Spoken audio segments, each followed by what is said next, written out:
pengadilan, orang itu kan sudah dipenjara. Memang dipenjara, tapi bukan karena dibuktikan sudah ada ijazah asli. Jadi Bang Menteri itu dipenjara yang pertama kali menyuarakan soal ijazah Pak Jokowi, bukan dipenjara karena ijazah. Songong banget Bukan muka karena dianggap mengedarkan kabar bohong. Saya sering ketemu penyidik brengsek.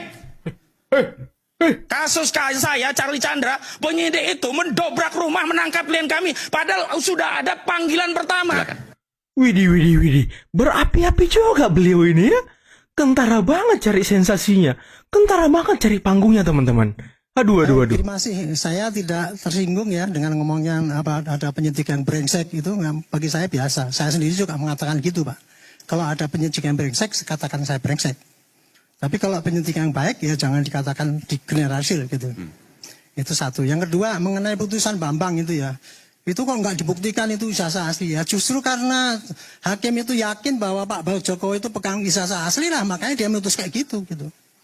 Itu. Kalau protes ya silakan aja protes pakai peradilan lagi. Jangan menafsirkan di luar-luar kayak gini, itu namanya menghasut Pak gitu. Betul, karena menghasut. Oh, nggak menghasut Pak. Jangan, saya tersinggung kalau disebut menghasut. Kita ini berpendapat. Ya.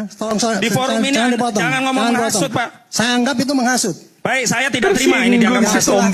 Saya juga silahkan Anda mengatakan menghasut. Silakan. Saya mengatakan cara Anda ngomong itu adalah menghasut. Saya mengatakan Anda memframing saya menghasut. Nah sekarang saya tanya kalian semua yang nonton, apakah Kozinudin dan kawan-kawan yang menghasut teman-teman?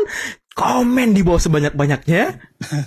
Oke ya, saya teruskan ya Pak ya. Ya, silakan Pak. Tadi kesel mukanya, lihat mukanya. Tidak profesional tuh ya memang sebagian penyidik ya kayak gitu Pak. Tapi ada yang baik.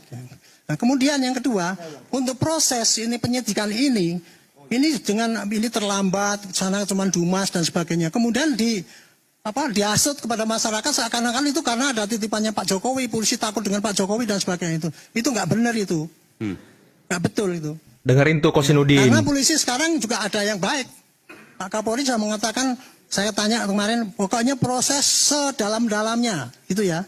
Itu tadi saya tadi telepon sama Dirkrimum, dia akan proses dalam-dalamnya itu untuk membuktikan yang itu asli itu apa tidak.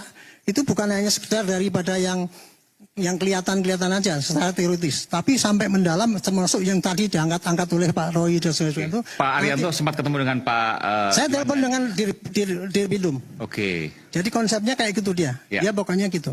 Nah, terus kemudian itu tadi pemeriksaan yang forensik itu tadi itu membandingkan dengan ijazah yang lain. Kurang apa coba fairnya? Itu kan nggak gitu kan? Nah, mudah-mudahan nanti ya penyidik itu akan terbuka. Memberitahukan pada publik ini loh yang sudah saya periksa ini ngomong ini ngomong ini, yang memberatkan ini, yang meringankan ini. Oke lah, dari kesimpulan itu ya, kalau saya ya menyarankan digelar terbuka. Oh, untuk? Ya untuk penyidikan itu digelar. Dulu waktu saya di Repidum ya Pak ya. Untuk menentukan kasus-kasus yang kira-kira akan saya hentikan. Kurang bukti itu. Saya panggil semua itu. Naga-naganya dihentikan nih. Bentar. Tolong ya. Saya menghargai Anda ya. Siapa? Saya pun dia. Ini si Kozinudin ada aja tingkah lakunya ya kan. Udah nggak sopan, udah teriak-teriak. Emang laga-laga hati emang begini semua kayaknya ya.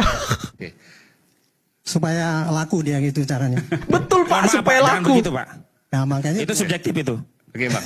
Supaya laku dia. Betul banget Bapak ini. Biar Pak Arianto bicara dulu. Saya dulu mengasih contoh gini. Kalau kita mau menggelar satu kasus ya, yang kira-kira tidak yakin gitu kita, kan pasti nanti akan dituduh, wah ini polisinya kan main sogok dan sebagainya. Saya panggil pelapor, tersangka, dengan advokatnya, dengan saksi-saksi semua, dengan saksi ahli yang didatangkan oleh masing-masing. Kita gelar. Dari situ akan kelihatan nimbang-nimbang untung ruginya itu. Kemudian apakah ini mau terus atau berhentikan?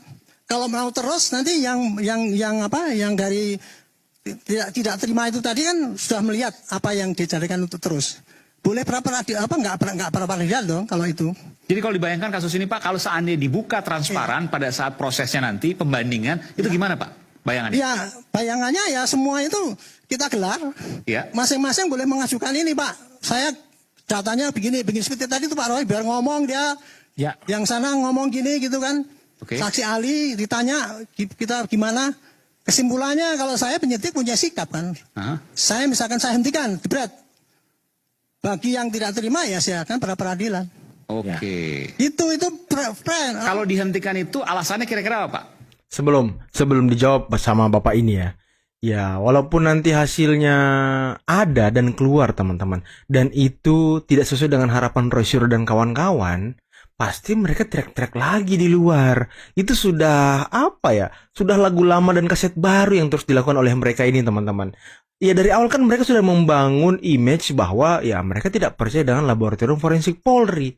Dan apapun hasilnya mereka tidak akan terima. Ini kan framing yang terus mereka lakukan. Ya tapi semoga saja mereka sadar gitu ya kan. ya itu tadi menimbang bukti tadi. Kan itu bukti tadi kan ada yang positif negatif itu. Ya.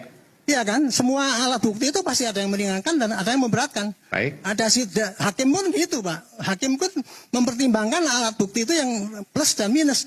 Mana yang lebih berat itulah yang diambil kan. Pasti gitu hakim mengambil kesimpulan. Jadi kalau seandainya dihentikan itu kalau bukti-buktinya tidak cukup. Tidak cukup.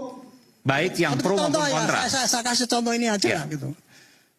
Penyidik sudah meriksa semua UGM tuh, semua satu deret mungkin ada berapa poin tuh positif bahwa itu asli.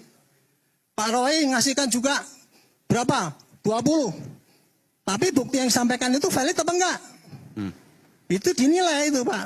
Bukan hanya banyak-banyak bukti, tapi yang kira-kira berkesesuaian apa tidak. Jangan sampai omon-omon Kalau buktinya. Ambil putusan. Iya, katakanlah misal bukti kurang, tapi kan Pak Jokowi seharusnya merasa dirugikan karena sudah diteriaki ijazah palsu dan Itulah makanya kalau Pak dihentikan Jokowi kan rugi dong, Pak. Kenapa? Kalau dihentikan Pak Jokowinya yang rugi dong, kasihan gitu. Ini yang mana yang dihentikan dulu Pak? Kan ini ada dua kasus nih. Ya.